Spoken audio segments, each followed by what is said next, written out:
Hey all, உங்களுக்கு stomach clean ஆகணுமா, heart நல்லா இருக்கணுமா, போன்ஸ் நல்லா இருக்கணுமா, முடி நல்லா வளரணுமா, ஸ்கின் நல்லா இருக்கணுமா, உடம்பு ரொம்ப சூப்பராக தலை முதல் கால் வரை பளபளன்னு இருக்கணுமா, ஒன்றும் இல்லை. இந்த பவுடர் கொஞ்சம் வெயிட் போடணுமா, வெயிட் லாஸ் பண்ணணுமா, எல்லாத்துக்குமே இந்த பவுடரை யூஸ் பண்ணலாம்.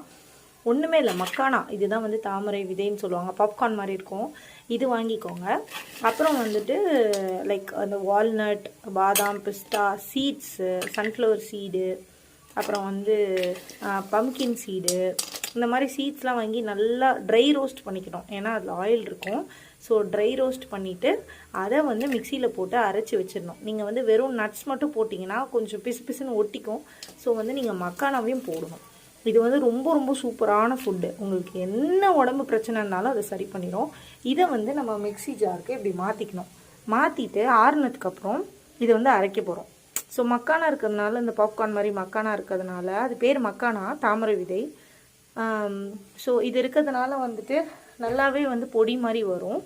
ஸோ இதுதான் மக்கானா. ஸோ பவானி பவ்யா அப்படின்ற இதுலேருந்து அமேசான்லேருந்து வாங்கினேன். இது 500லாம் இல்லை, ஆன்லைனில் கம்மி தான். ஸோ இதில் போட்டிருக்கு. ஸோ இதை நம்ம போட்டால் தான் நட்ஸை பொடி பண்ண முடியும் ஆக்சுவலி. ஸோ நம்ம இந்த மாதிரி போட்டு அரைச்சி ஒரு பாக்ஸில் போட்டு வச்சு அதை பாலில் போட்டு சாப்பிட்டிங்கன்னா வெயிட் இன்க்ரீஸ் ஆகும். தோசை மேலே போட்டு சாப்பிட்டிங்கன்னா வெயிட் டிக்ரீஸ் ஆகும். இல்லை நீங்கள் பாலில் சுகர் போட்டாமல் குடிச்சிங்கன்னா உங்களுக்கு சுகரும் கம்மியாகும். ஸோ நர்வ்ஸ் ஹெல்த்து எல்லாத்துக்குமே இந்த பவுடர் ரொம்ப சூப்பராக இருக்கும். யூஸ் பண்ணி பாருங்கள். உங்களுக்கு எப்படி கொஞ்சம் கரக்கரன்னு வேணும்னா அரைச்சிக்கோங்க. இல்லைனா மையை அரைக்கணும்னா இன்னும் ஒரு தாட்டி ஓட்டிக்கலாம். இந்த மாதிரி இந்த பவுடர்ஸ் எடுத்து அழகாக ஒரு கண்டெய்னரில் ட்ரான்ஸ்ஃபர் பண்ணிக்கோங்க. பண்ணிவிட்டு here you go, அழகாக நீங்கள் சாப்பிட்லாம். சரிங்களா? அவ்வளோதான், பக்கா.